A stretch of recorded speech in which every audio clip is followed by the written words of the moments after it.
Would you die for somebody? Would you risk your life for somebody? Would you risk your life for somebody, a loved one? Would you die for your loved one? Like, say, your son, your daughter, your wife. Would you die for somebody that you loved, like a mother, your brother, your sister, your father? Would you give your life for them? Would you risk your life for them? Better yet, let me ask you something. Would you risk your life? Would you die for a stranger? Somebody you don't know. You've never met them before. You don't know them. You just saw them. Would you risk your life for them? Would you die for them? All right, the name of this channel is The African Times, and I'm Thomas. Good afternoon and good evening, brothers and sisters all over the world. Good morning, whichever time of the day this message finds you.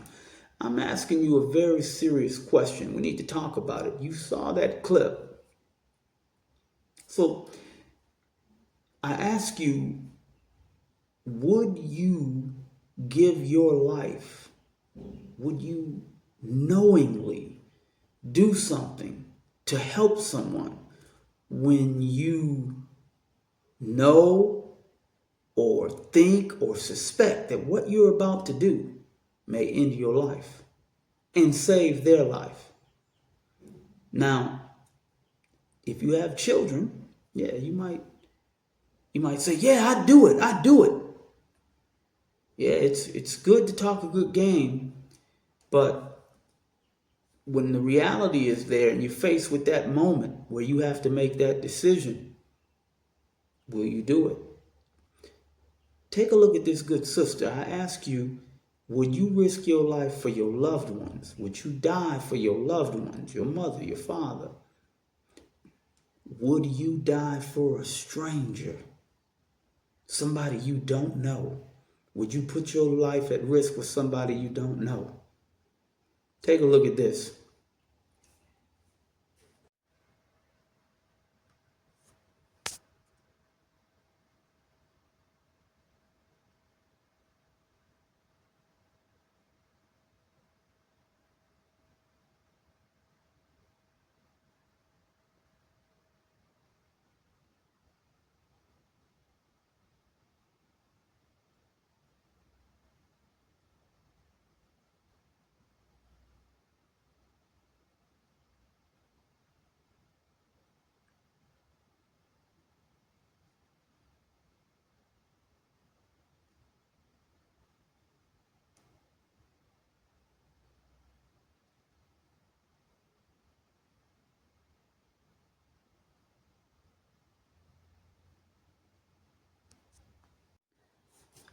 All right. All right. You see our good sister there? Our good sister risked her life, put her life in danger for a stranger.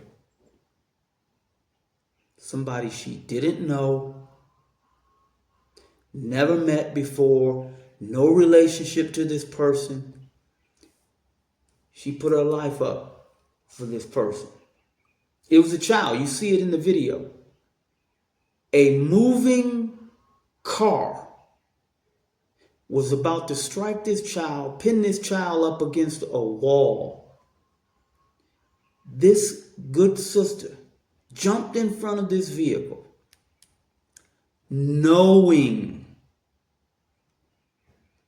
that doing that might take her life. Knowing that it might take her life. Knowing it. I don't know too many people who would do that, particularly a woman. Not that women are weaker, not that. But it takes a lot of courage to jump in front of a moving vehicle, knowing that you might not survive that. You might not survive it. I don't know a whole lot of brothers who would have done that. And then remember, she did it for somebody she didn't know. She didn't know that child. It wasn't her son. It wasn't her daughter. It wasn't her mother, her father, her brother. It was a stranger. Now, I'm not really sure how you guys feel about that. But what that tells me is that's a woman with a tremendous amount of love in her heart for maybe children, life itself, people. She acted instantly. She reacted. She may not have even had time to think about whether or not this was going to cause her some kind of life-threatening situation, but she knew. She didn't have time to save herself and the child. So now, I just want to tell you, the good sister is being reported that she survived it. She survived it. And what they're telling us is that this sister, had she not jumped in front of this child, more than likely the child would have died. The child would have been pent up in front of the car, between the car and the wall, and probably would have been crushed to death. But because she put her body in front of the child was able to survive. Now, good news is that they say that she's going to survive too. Okay? Now, there's a very important reason why I'm bringing this up. First, all my love and respect to this good sister, because this is the kind of courage that we're supposed to have when it comes to our people. And this is the kind of love that we're supposed to have for our people. And you hear me talk a lot about this kind of courage and this kind of love for our children, our children's children, and our children's children's grandchildren.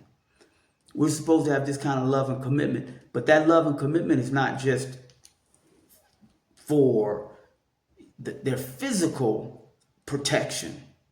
It's much more than that. It's much more than that.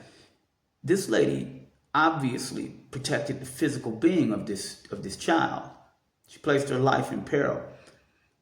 But as a people, as adults, we're supposed to have this same kind of courage and tenacity, strength to act to protect the prosperity of our children, the future of our children, our children's lifestyle, our children's very existence. And we're faced with a situation where it's pretty much the same. We have to put our life up for our children. Now, there's someone with us who did that. Yeah.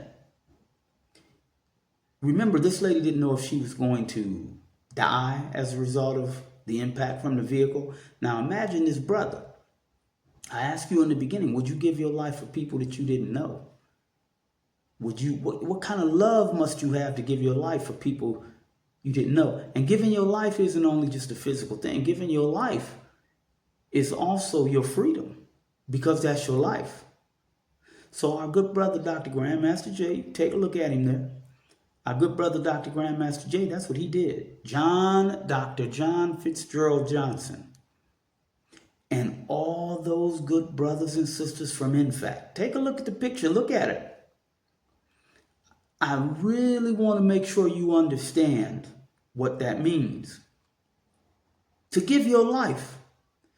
When these people decided to stand up, take up arms, and walk down the street as a visual notification to those people who want to harm black people, that no, there's some people who love these black people you're trying to harm, and we want you to know they have support They have people who love them and people who are willing to let you know, you you might want to think twice about hurting black people because there are potential consequences that you could face that you may not like.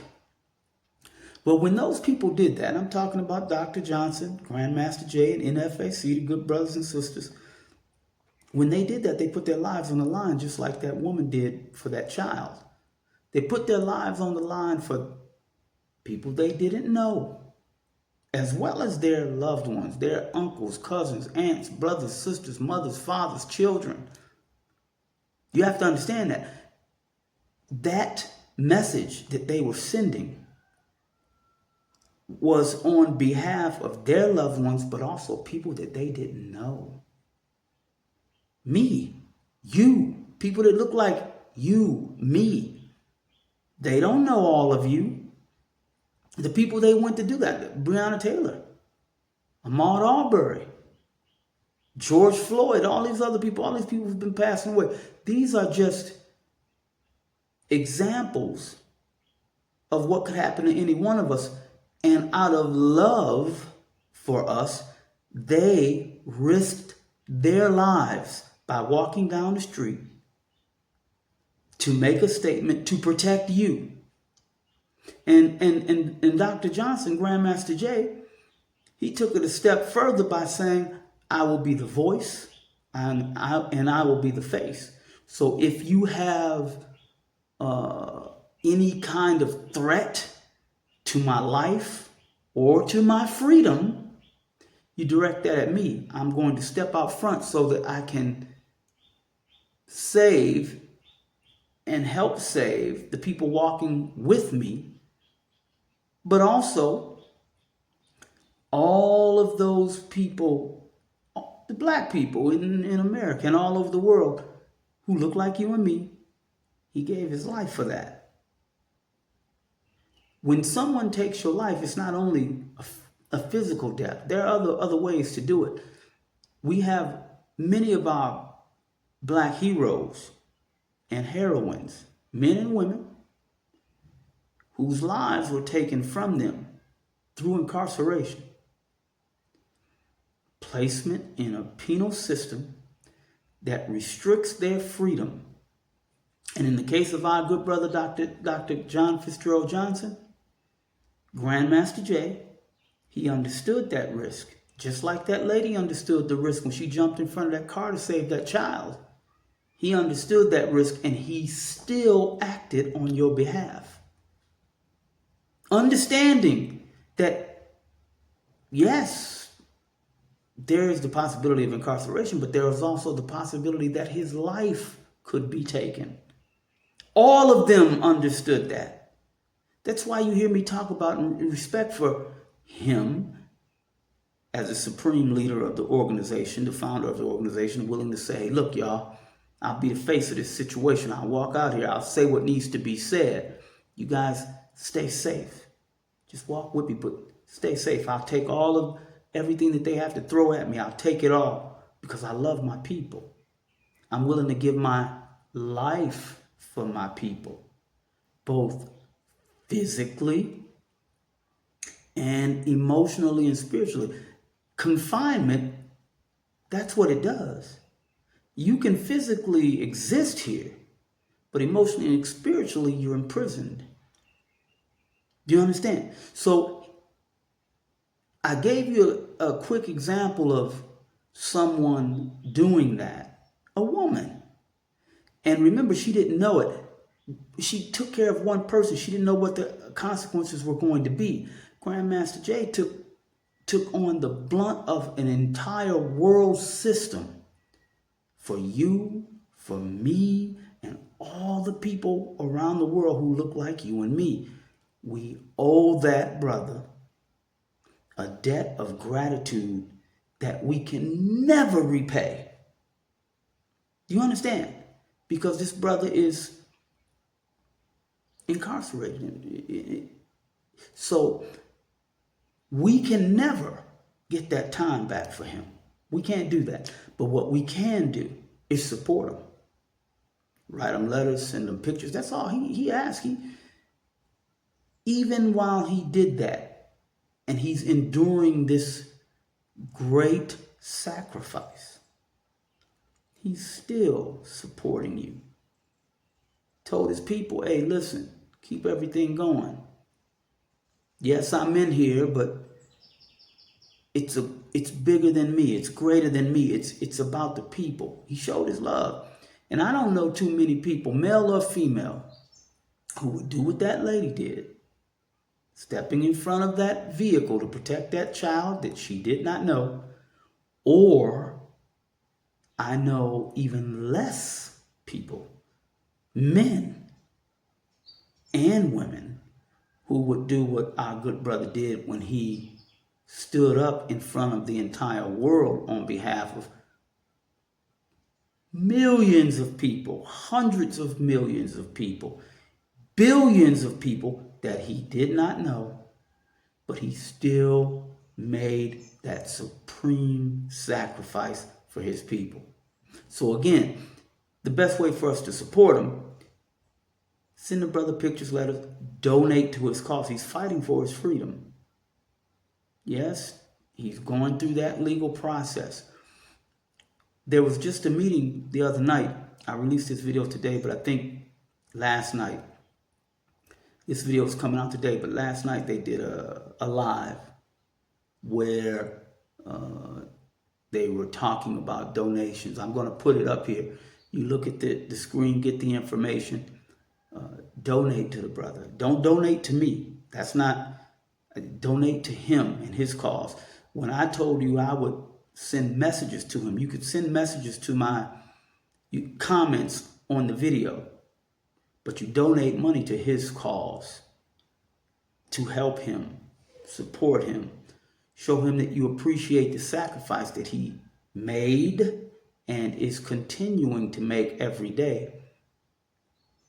Okay, now, I don't want to be left undone. So that good sister who protected that stranger, that child who jumped in front of him, maybe her motherly instincts kicked in. But take a look at this other brother. Look at what he did, showing strength and courage to protect someone he did not know. Take a look at this.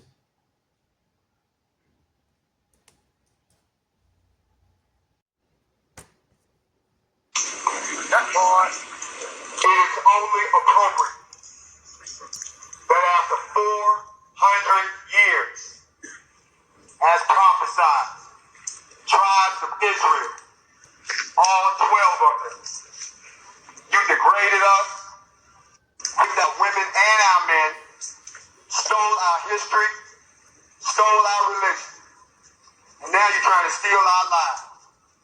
But you want us to believe they matter. You can kiss my ass right in the crack. So it's only appropriate, y'all, that we go to the source.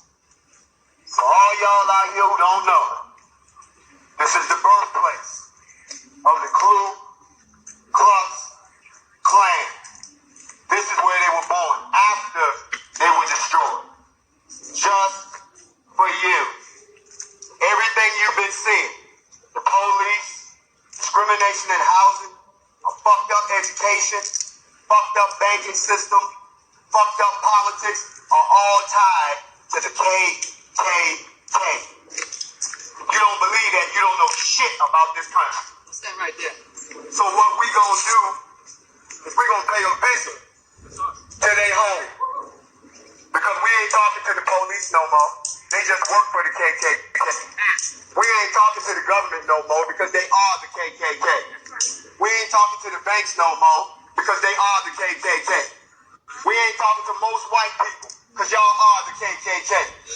Don't tell me that you ain't never been a slave owner, motherfucker. I ain't never been a slave.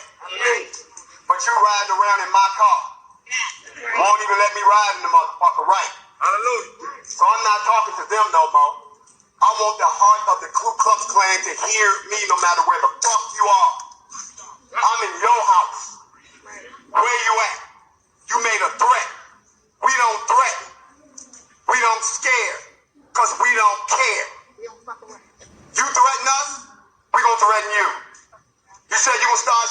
people at 8 o'clock, we don't start shooting, black people at 8 o'clock, we don't start shooting white people at 8:05. Threat, counter threat. Because threats don't mean shit to us. Y'all been threatening us since Birmingham. I ain't seen shit. When is July the 4th? And all you scary ass Negroes that pass that shit around, look at what the fuck you did. You made blacks come out. I don't see no white militia. So to the boogie boys, the 3%ers, and all the rest of you scared ass rednecks, we here. Where the fuck you at? We in your house. Let's go. NFAC, motherfucker. NFAC. Okay, so there you see this brother, courage, stepped out there, protected that child. Courage. This is what we're supposed to be doing, but we're supposed to be doing this as a collective, as a group, to protect our unknown brothers and sisters, boys and girls, mothers and fathers, grandparents, seniors, elderly, all of our people. Those of us who are of the age to do it, this is what we're supposed to be doing. We're supposed to be protecting our people. And these people, these two individuals, that woman who jumped in front of that child, and this man who got this child. This kind of consciousness and awareness to show this kind of bravery, just like the good brothers of Nfac.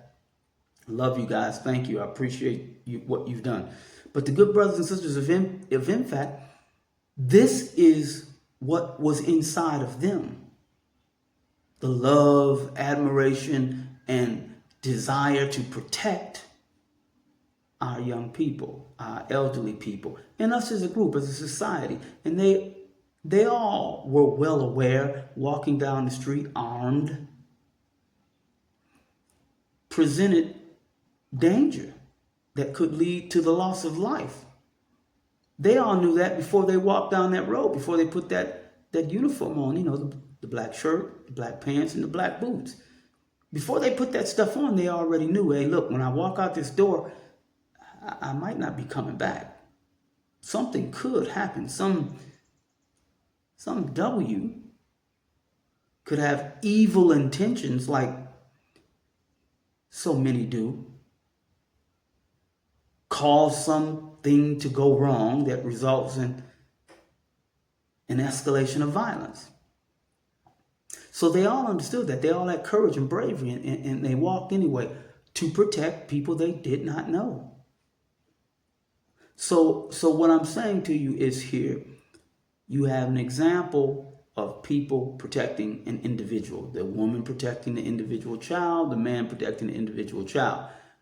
Raise our level of consciousness to a level of group consciousness so that we come together, continue to come together in the way that the good brothers and sisters of Nfac and all the other groups that are out arming themselves, training themselves, preparing themselves in the event that defense of the people is necessary. There's nothing wrong with that. Don't be afraid of that. Do not have any cowardice when it comes to that. It's a normal and natural behavior to protect yourself. Preservation of your life, the lives of your loved ones. And loved ones includes all of us. As I've told you many times, your children are my children. My children are your children. We are one family. Do not allow people to confuse you on that point. Do not allow any man-made, organizational, conceptual, ideological belief systems to interfere and interrupt with your understanding of your group consciousness. You, me, and all the people that look like you and me throughout the entire spectrum of our melanin, we are one people. In fact, the whole world is really one people according to the latest scientific data. And then as a result of millions of years of existence, the development and evolution of civilization and society and of African people migrated over time to various parts they call peopling the world. So don't lose sight of that. Be willing to use the same courage as an example of what that sister did with the car and what that brother did with that child and what Nfac and Grandmaster J did to show you how we must love ourselves enough to protect ourselves and all of our people, whether we know them or not, whether they're of the same religion we are, different religion, different ideology, one people, one mind, one love, one family. All right? Okay, everybody. I just thought I'd jump in and let you know. Saw that, and it might be helpful for us to understand the kind of courage we need to have. All right? All right. Love you all. Uhuru. Uhuru. Uhuru. Support Grandmaster J.